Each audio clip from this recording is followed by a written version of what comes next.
तरफ की इस प्यारी सी दुनिया से बाहर फेंक दिया जाए और रहने के लिए दिया जाए ये सुनसान सा आइलैंड, जहाँ पर ना ही खाने के लिए खाना है और ना ही पीने के लिए पानी। तो क्या हम इस वीरान आइलैंड पे 100 डेज सरवाइव कर पाएंगे, वो भी हार्डकोर में? जानने के लिए वीडियो को लास्ट तक जरूर देखना। तो स्टार्ट करते हैं। और इस वीरान आइलैंड पे हमारा सिर्फ एक ही दोस्त था, हमारा पेड़, जो कि डे 1 को हमसे जुदा हो गया। और सबसे पहले मैंने यहाँ पे एक हो बना ली, क्योंकि मैं चाहता था कि मैं जब तक माइनिंग करके आऊँ तो हमारे सीड्स भी लग जाएं। पर इतनी सारी घास को तोड़ने के बाद मुझे सिर्फ एक ही सीड मिला, जिससे हमारा कुछ भी नहीं होगा।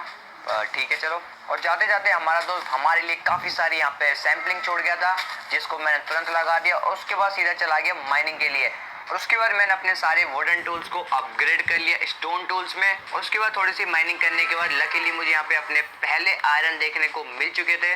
और मैंने बिना किसी टाइम वेस्ट किए अपने आयरन को चेंज कर लिया आयरन इंगट में। उसके लिए मुझे अपनी पिकेक्स की बलि चढ़ानी पड़ी और अपनी स्वॉर्ड की भी। तो वुडन टूल से अपना काम चलने वाला नहीं था। यहाँ पे हमें चाहिए था काफ़ी सारा कोल, ताकि मैं अपने आयरन को चेंज कर सकूँ आयरन इंगट में। तो उसके बाद मैंने थोड़ा बहुत और माइनिंग करी, जिससे मुझे यहाँ पे कोल मिल गया। और कोल से मैंने अपने सभी रॉ आयरन को कन्वर्ट कर लिया इंगट में, और जिससे मैंने सबसे पहले बनाई एक आयरन पिकेक्स। और दोबारा से अपनी माइनिंग को कंटिन्यू किया, क्योंकि हमें काफ़ी सारा आयरन चाहिए। और माइनिंग करते करते लकीली हमें यहाँ पे अपने गोल्ड भी मिल गया था और काफ़ी सारा आयरन भी मिल गया था। और थोड़ा बहुत और माइनिंग करने के बाद हमें यहाँ पे कॉपर भी मिल गया था, जो कि मैं कभी यूज़ भी नहीं करने वाला। ठीक है चलो। और थोड़ा बहुत माइनिंग करने के बाद मुझे यहाँ पे एक रिवीन दिखी, जो कि काफ़ी ज़्यादा बड़ी लग रही थी देखने में। और मैं पानी में बिल्कुल भी माइन करने के लायक था नहीं, तो मैं सीधा ऊपर आ गया। और ऊपर आते आते यहाँ पे रात हो चुकी थी और मैंने देखा कि हमारे आइलैंड के बहुत ही ज़्यादा क्लोज एक ओशियन मोनूमेंट है, जो कि हमारे लिए एक गुड न्यूज़ भी है और एक बैड न्यूज़ भी है। क्योंकि अगर हम ओशियन मोनूमेंट के पास जाने की कोशिश करेंगे तो हमें माइनिंग फटीग मिल जाएगा। गुड न्यूज़ भी है, क्योंकि हमें यहाँ से गोल्ड भी मिल जाएगा। ओशियन मोनूमेंट को एक्सप्लोर करने का मौका मिलेगा, जो कि हम बाद में करेंगे। पहले अपने आइलैंड की ओर चलते हैं। और आइलैंड पे आते ही मैंने देखा कि हमारे यहाँ पे पेड़ उग चुके हैं, यानी कि अब वुड की भी कमी नहीं होने वाली। हमारे दोस्त हमारे लिए वापस आ चुके हैं। तो बिना किसी टाइम वेस्ट करते हुए मैंने जल्दी से वुड को कलेक्ट कर लिया और सोचा कि सोने चलते हैं, पर अपने पास तो बेड ही नहीं है। तो माइनिंग करने के अलावा हमारे पास कोई ऑप्शन नहीं था, तो मैं सीधा निकल गया दोबारा माइनिंग करने के लिए। और माइनिंग करते करते मुझे इतना तो पता चल चुका था कि इस माइनिंग एरिया से लेफ्ट साइड में ओशियन मॉन्यूमेंट है। तो मैंने सोचा क्यों ना राइट साइड माइनिंग करा जाए। और ये डिसीजन हमारे लिए बहुत ही सही निकला, क्योंकि थोड़ा सा आगे चलते मुझे यहाँ पे मिल चुके थे डायमंड। इतनी देर से मैं लेफ्ट साइड में माइनिंग कर रहा था और राइट साइड में 2 कदम की दूरी पे डायमंड रखे थे। पहली राइट में करता तो और जल्दी मिल जाते। और जब से मैं माइनक्राफ्ट खेल रहा हूँ इतनी जल्दी मुझे डायमंड कभी नहीं मिले। पहली रात मुझे यहाँ पे डायमंड मिल चुके थे, जो कि अपने लिए बहुत ही बड़ी बात थी। A few moments later. तो काफी देर माइनिंग करने के बाद हमारे पास यहाँ पे इनफ आयरन आ चुका था कि हम अपने आप को फुल्ली आयरन में कवर कर लें और सारे आयरन के टूल्स बना सकें। और अभी मैं माइनिंग करके लौट ही रहा था कि हमारे स्वागत के लिए आ चुके थे स्केलेटन भाई साहब, जिनसे फाइट करके मैंने बहुत ही बड़ी गलती करी। और स्केलेटन भाई साहब ने मुझे यहाँ पे एक तीर मार दिया था, जिससे मेरा हंगर लेवल कम हो चुका था। मेरे पास खाने के लिए भी कुछ नहीं है और अपनी हेल्थ भी यहाँ पे अब धीरे धीरे डाउन होती रहेगी। और उसके बाद मैंने अपने रॉ आयरन को कन्वर्ट किया आयरन इंगट में। तो काफ़ी देर मेहनत करने के बाद फाइनली हमने अपने आप को फुल्ली आयरन में कवर कर लिया था। और अपने आप को फुल्ली आयरन में कवर करने के बाद मैंने अपने डायमंड का यूज़ किया, यानी कि अपने लिए एक पिकेक्स बनाई और अपने लिए एक स्वॉर्ड बना ली थी। पर अपने लिए सबसे बड़ा सरदर्द अपने लिए फूड का इंतजाम करना था, जो कि बहुत ही ज़्यादा मुश्किल होने वाला था। अभी हमारे पास खाने के लिए एक नेवाला तक नहीं था, लेकिन ये स्केलेटन भाई साहब हमसे कुछ ज़्यादा पंगे लेते थे। इनको तो मैं बाद में बताऊंगा। और अगली सुबह मैं सीधा इस केव से बाहर निकला है और सबसे पहले मेरे को बनानी थी एक चेस्ट, ताकि मैं उसमें अपना सारा सामान रख सकूं। और उसके बाद मुझे इंतजाम करना था अपने खाने का। अभी मैं अपनी यहाँ पे थोड़ी सी वुड कलेक्ट कर ही रहा था कि अचानक से बारिश शुरू होगी, जिसका फ़ायदा उठा के यहाँ पे क्रीपर चाचा आ चुके थे, जिन्होंने हमारे आइलैंड को थोड़ा सा छोटा कर दिया। और इस बारिश वाली रात में मैं काम करने के मूड में बिल्कुल नहीं था, पर मैंने यहाँ पे देखा कि हमारा एक सीड उग चुका है, यानी कि हमें इससे और सीड मिल जाएंगे और हमें फूड की कोई कमी नहीं होगी। और बस मैं अभी माइनिंग करने जा ही रहा था कि सामने से मुझे एक ज़ॉम्बी आते हुए दिखा और मैं लड़ने के मूड में बिल्कुल नहीं था, तो मैं सीधा निकल गया अपनी माइनिंग के लिए। लेकिन नीचे दो क्रीपर स्पॉन हो रखे थे और जैसे तैसे करके मैंने ज़ॉम्बी भाई साहब को भी कूट दिया, लेकिन अपनी एचपी सिर्फ 3.5 हार्ट बची थी। और जैसे तैसे करके मैंने क्रीपर से भी अपना पीछे छुड़ाया और दोबारा से चला गया माइनिंग के लिए। और काफ़ी देर माइनिंग करने के बाद मुझे याद आया कि मेरे पास बोन है, जो कि मैंने स्केलेटन को मार के ली थी। इसे कहते हैं जो होता है अच्छे के लिए होता है। और अपने आइलैंड पे पहुंच के सबसे पहले मैंने यहाँ पे बोन से बनाई बोन मिल और बोन मिल से अपने लिए खाना पकाया। और इतना ज़्यादा स्ट्रगल करने के बाद हमें मिला सिर्फ एक ब्रेड, जो कि पेट तक भी नहीं पहुंच पाया। और हमें इतनी ज़्यादा मुसीबत में देखने के बाद हमारे दोस्त ने हमें दे दिया था एक एप्पल। और इस टाइम पे मैं अपने आप को न्यूटन से कम बिल्कुल नहीं समझ रहा था। और अपना पेट भरने के बाद मैं सीधा निकल गया पास वाले टापू पे, जो कि 2 कदम की दूरी पे था। और वहाँ पे मैंने थोड़ा सा सुअर केन उगा दिया और इस बारिश ने अलग परेशान कर रखा है। और अभी बस मैं अपने घर पे वापस आ ही रहा था कि हमारे टापू पे कुछ मेहमान आ चुके थे, जिनकी खातिरदारी करना हमारा फर्ज था, जो कि हमें बदले में थोड़ा सा बोन देंगे, जिससे मैंने बोन मिल बनाया और थोड़ा सा खाना पकाया। लेकिन अब भी खाने की बहुत ही ज़्यादा कमी थी, तो दोबारा से चला गया मैं माइनिंग करने के लिए। The next day. अभी बस मैं यहाँ पे फार्मिंग कर ही रहा था कि मैंने देखा हमारे घर के नीचे एक शिपरैक है, यानी कि हमें वहाँ से भी लूट मिल सकती है। पता नहीं मैंने इसको पहले क्यों नहीं देखा, पर ठीक है चलो। और थोड़े बहुत डोर बना के और सीधा निकल गया शिपरैक को लूटने के लिए। और इस शिपरैक की चेस्ट से मुझे मिल चुके थे पोटैटोज और बैम्बूज, जो कि अपने लिए खजाने से बढ़कर थे।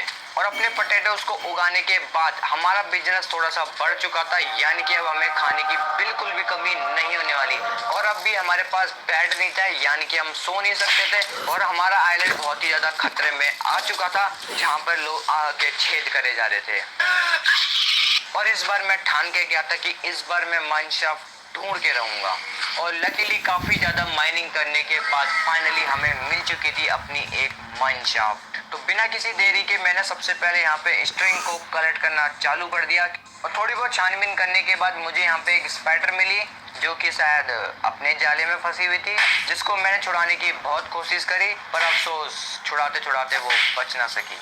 और अचानक से एक जहरीली मकड़ी ने हम पे अटैक कर दिया और खाने के लिए मेरे पास यहाँ पे खाना बिल्कुल नहीं था और मेरी हेल्थ भी धीरे धीरे डाउन होती जा रही थी।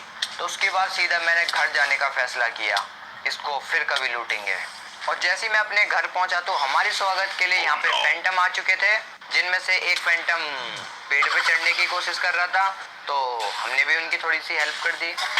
और उसके बाद फाइनली मैंने अपने लिए एक बेड बना लिया था और उसके बाद मैं आराम से खर्राटे लेते हुए सो गया। और अगले दिन मैंने अपना फार्म बनाया।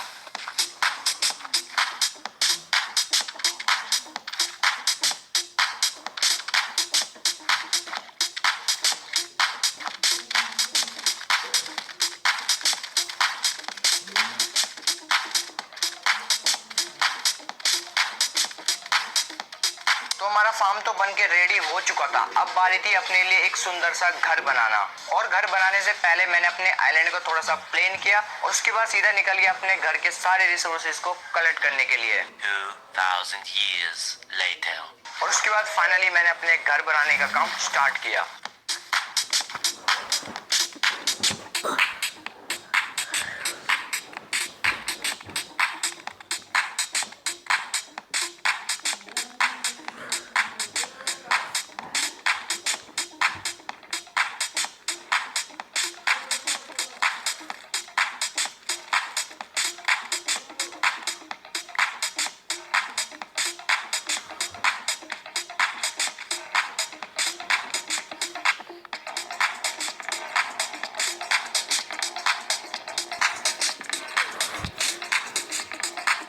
और फाइनली काफी ज्यादा मेहनत करने के बाद हमारा आधा अधूरा घर बन के रेडी हो चुका था, जो कि फिलहाल अभी एक्सपी फार्म बना हुआ था।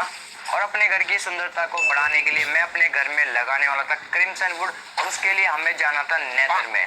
तो उसके बाद मैं सीधा चला गया एक लावा पूल को ढूंढने के लिए और फाइनली मुझे यहाँ पे एक लावा पूल मिल गया था, जिसको मैंने तुरंत ऑब्सीडियन बना दिया और ऑब्सीडियन कलेक्ट करके मैं सीधा घर चला आया। और उसके बाद मैंने अपना नेदर पोर्टल बनाया और सीधा निकल गया नेदर के लिए। और लकीली हमारा नेदर पोर्टल ओपन हुआ एकदम कमाल की जगह पे। यहाँ से मुझे ब्लू वुड मिल जाएगी, हालांकि मुझे क्रिम्सन वुड नहीं मिलेगी, पर ये भी क्रिम्सन वुड से कम नहीं है। अभी बस मैं यहाँ पे वुड कलेक्ट कर ही रहा था कि मैंने देखा अपने इतने ज्यादा क्लोज नेदर फोर्ट्रेस है।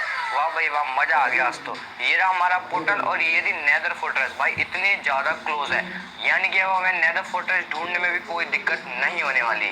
मन तो करा था कि इसको एक्सप्लोर करें, पर अभी हम उस लायक नहीं है, फिर कभी करेंगे। और काफी सारी वुड और काफी सारे क्वार्ट्ज ब्लॉक को कलेक्ट करके मैं सीधा घर चलाया और दोबारा से चालू किया अपना घर बनाना।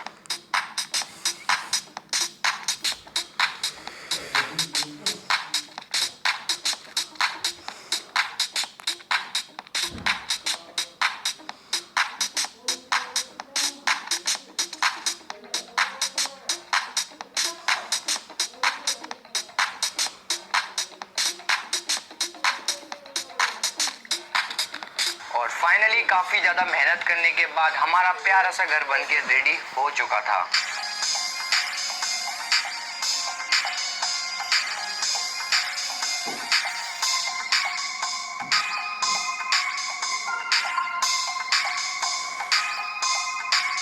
हमने अभी तक अपने लिए एक फार्म भी बना लिया और अपने रहने के लिए एक सुंदर सा घर भी बना लिया, लेकिन अभी तक हमने अपने आप को फुल्ली डायमंड में कवर नहीं किया है, जो कि हमारा अगला टारगेट है, क्योंकि डायमंड के बिना हम कुछ नहीं कर सकते। तो अगले दिन मैं फिर से चला गया डायमंड माइनिंग के लिए, क्योंकि मुझे अब फुल्ली डायमंड में कवर होना था।